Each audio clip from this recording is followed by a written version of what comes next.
Հավեկցությունը Հայաստանի խոսել հայ ցեղասպանության միջազգային ճանաչման վերաբերյալ Հայաստանի տարածքային ամբողջականության մասին, ընդհանրապես խոսել քաղաքականության եւ քաղաքացիական դիրքորոշում հայտնել, ուրեմն Նիկոլի համար վտանգ է ներկայացնում եւ այդ անձը պիտի չեզոքացվի։ Ես չեմ ուզում, որ մենք սապիկով սկսել են կենթանի մարդկանց դագաղներ պահելով հանրապետության հրապարակում։ Այստեղից հարց է առաջանում, թե ինչպիսին պիտի լինի սրանց շարունակությունը։ Շատ պարզ, ամենապարզ, ամենաթողությամբ։ Սա այդ ամենաթողության դրսևորումն է։ Այո, անգամ հաշ չեն Սամվել Կարապետյանի նկարների հետ, պաստառների հետ Երևանով մեկ։ Այսինքն իրենք ոտն ձգում են ցանկացած հայկականության։ Իրենք չեն հանդուրժում այն ճշմարտությունը եւ այդ ճշմարտության բարձրաձայնումը իրենց վերաբերյալ այն իրականությունը, որ կա իրենց հակահայկականության մասին խոսակցությունները։ Ես չեմ ուզում ինչ-որ տենց վատ նոտայի վրա ավարտել այս հարցի պատասխանը, բայց իրականությունը պիտի ասվի։ Հայաստանում այս ամենաթողությունը ինքն իրենով չի ավարտվելու։ Ոչ մեկի վրա այն կանգ չի առնելու։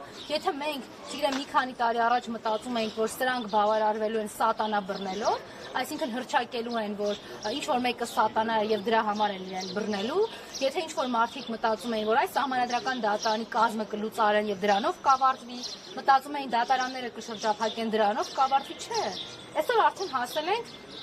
իրենց ամենաթողությունը Սուրբ Էջմիածնի պղծմանը։ Իրենք ոչինչ չեն տեսնում են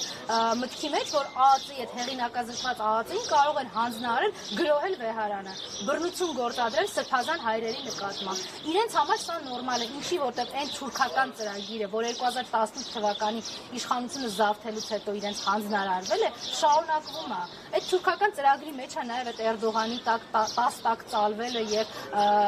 ոտաբոբիկ Էրդողանի մոտ գնալը։ Սա այս տրամաբանությունն է եւ պիտի մենք ինքներս մեզ չխաբենք եւ չխաբելու այս տրամաբանության մեջ է մտնում նաեւ այս ամենաթողության սկիզբը արձանագրելը։ Սկիզբը այս ամենաթողության 2018 թվականն է եղել։ Ավարտը ինչքան շուտ լինի, այնքան Հայաստանի ու Հայաստանի քաղաքացիների շահերից է բխում ու կախված է նաեւ մեր գործողություններից։ Մի քանի րոպեից դատական նիստը կմեկնարկի, մինչ այդ կզրուցենք նաև Նայրա Զոհրաբյանի հետ։